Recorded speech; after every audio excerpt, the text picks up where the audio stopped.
pleasure to welcome back to the show someone you know as a commentator, as the founder of the Young Turks, as the CEO of the Young Turks, the biggest online news organization in the world. But also now you may know him as a candidate for California's 25th congressional district. And Cenk Uygur, welcome to the program. Thanks, Sam. I appreciate it, brother. Now, listen, I know you're in a car. Obviously, you're rather busy these days trying to run for this office, this seat in the special election. When is the actual election? This is the seat that was vacated by Katie Hill when she was basically attacked by her ex-husband and resigned. When is the election? So the primary is March 3rd, so that's a hell of a day. That's Super Tuesday. That's also obviously when the presidential primary in California is. If you get over 50%, you win immediately. If you get in the top two and nobody gets 50%, you go to the general election for this seat is on May 12th. Okay. And now it gets complicated because then, of course, you rerun in November for the 2-year seat. All right, fair enough. So there's a lot of scrambling, and you are well situated. You don't live in the district. You've moved into the district. Is that right? Is that my understanding? Yeah, I'm a little bit outside the district, and I'm moving in at the end of the school year with the kids. Okay, so you are well suited to run in a special election because you obviously already have like a built-in base. You have support from small donors, and to that extent, you really represent a big threat to the establishment Democrats who want to put someone in this seat who is not as progressive as you. I mean, that seems to me to be like, that's just like the baseline. Before you get to anything else, that's the reality of what's going on in this election. 100%. But there's two layers to it. And you're right. You know, I've gotten 17,000 individual contributions, but we need a hell of a lot more because the millions are coming against us because of what I say about corporate power and the Democratic Party. So Cenk2020.com is the website, Cenk2020.com. It's so important because all I got is you guys. Okay, now the two layers are, one is, this is, my opponent is as establishment corporate Democrat as it gets. In California, she's in the state assembly and you could take direct contributions from corporations, and she has. Her average donation is $2,700 so far this year. Mine is $28. Wow. So she's taking money from insurance companies, and you're going to be shocked to find out, Sam, that she's against Medicare for all. What? I'm sure those two things are not at all connected. I mean, she's just taking insurance company money because they love to do charity, and they just happen to give it to someone who matches with their financial interest. But all of that is a wild coincidence, as it is for every corporate Democrat that takes that money. So there's that normal, like she's against Medicare for all, Green New Deal, doesn't care about money in politics, in fact, loves money in politics, etc. Right? And then there's a second layer to it, which is that I'm calling out the entire Democratic leadership and saying, yeah, if you take corporate contributions, you are corrupt and you are taking bribes. So now it's full out war because now they're sending in every group that they have ever been connected to say that before the election happens, we should disqualify Cenk because we, the powerful and the elite, don't like him. Well, that's not how it works. So sad day. I'm coming either way. All right. I want to talk about that because it does feel like somebody just dumped a dump truck of Oppo they've been building on you today. That, I mean, largely, frankly, is a rehash of stuff, and it's all stuff that is public. So it's sort of they're doing their best. But I just want to talk a little bit about this dynamic because it seems to me now that when we talk about getting corporate money, I am sure that the vast majority of these people who vote with corporations and against the best interests of average people would do that on their own. And even if they didn't get that corporate money, my sense is they get that money because they're the type of people to vote against those interests. The problem is they wouldn't be in office because they wouldn't be able to garner the type of support you need from a broad base of people offering what they're offering. I mean, that's where it seems to me is the dysfunction. That I don't know that these people are changing their behavior as elected representatives because of the support they get from corporations. But without that support from corporations, they wouldn't be able to get support from the general electorate because they wouldn't get the money that they need to run. Everybody needs some amount of money to run anyways. And they wouldn't get the volunteers because their agenda just isn't helpful to people. Yeah. Well, there's two elements to that too. So, number one, as Professor Larry Lessig says, they lean to the green. So although now running, I actually think that they're a little bit more comic book evil than even I realized. I assume that they just go, I mean, I am getting money from them, and I think I agree. I agree. Yeah, right. So that's how I thought it was. Now, having experienced it a little bit personally, no, I think it's actually way more brazen than that. I think they're just like, give me the money and I'll vote your way. Just what do you need me to vote? Got it. Just give me the money, right?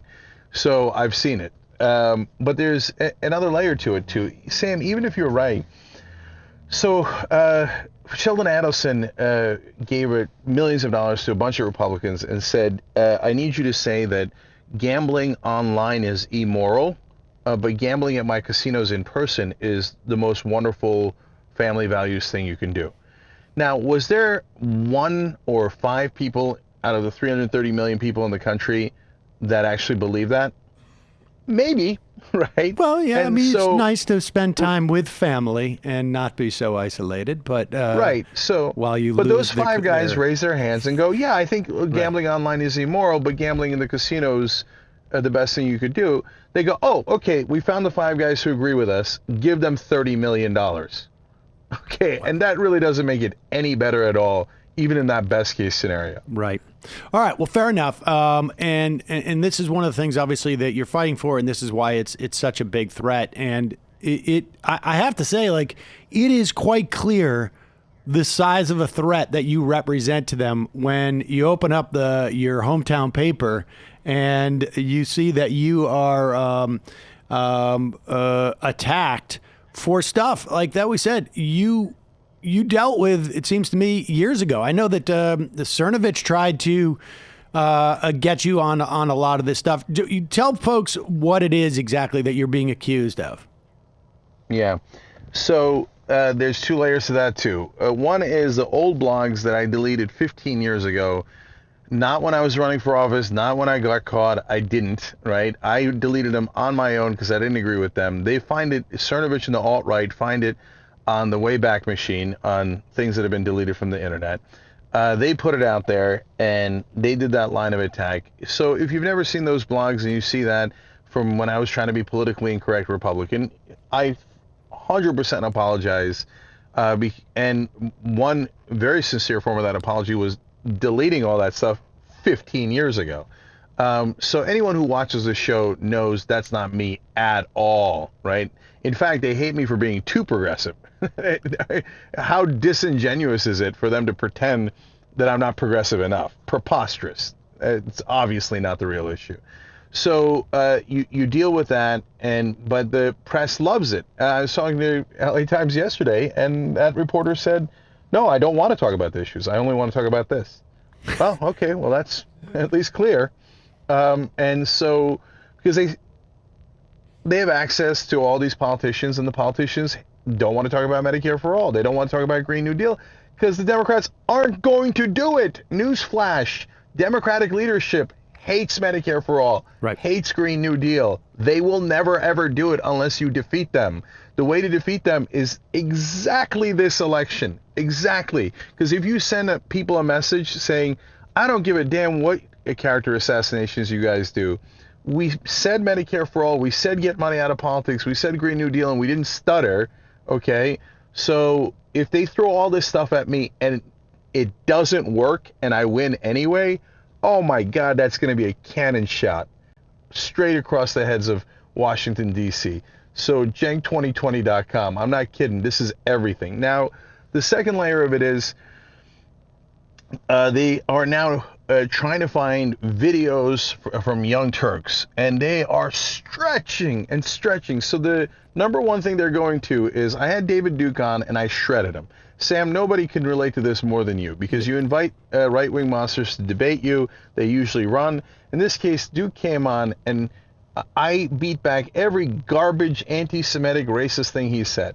Now, not only disingenuous political hacks in the Democratic Party, but also corporate media hacks are pretending, and CNN literally wrote that I invited him on the show to share his anti-Semitic views. Well, Jesus Christ, if that's not 100% lie, what is? I mean, CNN has done the exact same thing with, I'm sure, far less pushback on guests like this. Are you kidding me? Anybody who watches that interview, David Duke has never gotten that kind of pushback. Compare anything I've done with David Duke to what CNN has done, you'll see I'm 1,000 times harsher, 1,000 times. And then they turn around and pretend as if I'm on his side. It's gross. It's negligent. It's horrible. And so that's now the character assassination that they're in the middle of. And all the meanwhile, have they mentioned CNN and all of them? Have they ever written one article about how corporate campaign contributions might be bribes? How maybe ExxonMobil doesn't have the country's best interests in mind, that they just like to maximize profit? Isn't it stunning that they've never written a single article about that? It's unbelievable. Yeah. Right now, we that just is have not journalism. Right now, that's just covering for the elite. Right now, we have just a still shot of Michael Smerconish's recent interview with David Duke. There's no doubt in my mind that I haven't watched the Smerconish one, but there's no doubt in my mind that you were far more aggressive with David Duke on this stuff. And I have to say that when you look at this, and of course, they're going to pull stuff.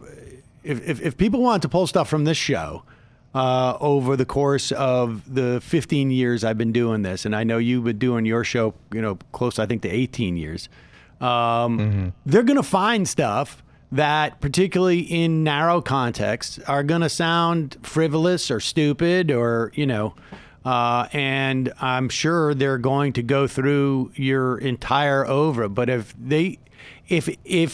what they're doing is trying to say that you're David Duke friendly, this is, they're scared. And so give me a sense of the 25th district. I mean, what does it look like? I mean, because the irony here is that the first thing I heard was like, Cenk's too progressive for that district. And that's really, that's bad news. He can't win there. They obviously don't believe that if they're trying to make you look like you are some type of reactionary. Yeah, what scared them is how much money I raised. And so they're not scared of me as much as they're scared of all of you guys listening. So every time you give me money, they get more scared and attack me more. Good. Screw them. Cenk2020.com. And so that's why they're throwing the kitchen sink at me. And this, Sam, what you're touching on is so important, because the BS mythology of corporate Democrats is, in purple districts, the voters love big corporate power. And so if you appease the Republicans and you appease corporate power, you're more likely to win. I mean, how do they say this stuff with a straight face? It's preposterous. And if it was true, well, we could ask Claire McCaskill and Joe Donnelly if it's true. Right. Right. They're retired because they tried that strategy and they were miserable failures. So when my message is, end the corruption, let's get higher wages. The Antelope Valley is high desert. It's perfect for solar power. It's perfect for wind power. It's higher paying jobs. It reduces traffic if you bring the jobs to that area. The Antelope Valley is completely ignored by the Democratic Party power structure. Why? And I found this out while I was running. I'm like, wait, the Antelope Valley has more Democratic voters. So why don't they come here more often? They almost never come here. It turns out it's because some people in the area are, and especially Latinos in their mind, the Democratic Party's mind, are too poor, so they can't do fundraising there. Oh, Jesus Christ. I mean, how monstrous are these guys? So, and they focus on by the way, the whole district's beautiful. Half of it is rural. It feels rural. It's high desert, but there's also a lot of good jobs there as well. The southern half is very suburban, Santa Clarita, Porter Ranch, Simi Valley. So are there a lot of cops in Simi Valley? Yes. Am I going to change any of my opinions about Black Lives Matter or anything like that? No. So we're going to find out in this district if people appreciate someone who's honest as opposed to a normal, slimy politician who equivocates on every single issue. We're going to find out if they want Medicare for all and if they want a progressive fighter, or if they want someone lukewarm who's not going to do any of that for them and is just going to take orders from Nancy Pelosi. I don't care what they say, what they do. They're never going to dissuade me. I'm going to fight all the way to the end. And if I beat them, God help them. They Right. won't be able to stop me in the House. God help them. When Katie Hill won, what happened in the primary? Was it one of these two Democrats race, or is she running against a Republican, or did she defeat an incumbent? So in this district, there's always, and in this case, there's like 13 people in the race, half of them Democrats, half of them Republicans. And the Republicans are splitting up the vote in a lot of different ways. There's the former incumbent, Steve Knight. There's this guy, Mike Garcia, who's backed by a lot of the Republican Party. He's a Latino who loves Trump and wants to tell everybody how great Trump is. So he's getting a lot of the Republican vote. They're like, oh, a Latino that's telling us how great we are and how wonderful our racism is. So they love that. And then you got Papadopoulos in the race. So they're splitting up their vote like crazy, and a bunch of other people. On our side, there's two major candidates, me and the establishment candidate.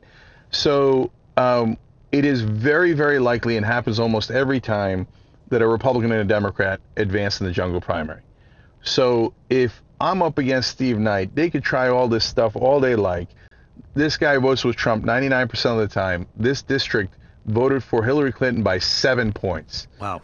And now has trended more Democratic. Ain't no 7-point advantage Hillary Clinton district. I was going to vote for a guy who voted with Trump 99% of the time. It's just not going to happen. I would obliterate him in the general election. The most important thing is to not buy into the BS hype of you must go corporate and you must not fight for your voters if you want to win in a purple district. It's the wrong idea. And the fight's in the 25th. This is where we have to end that mythology. All right. Well, let's now that I have you on the phone, let's just talk a little.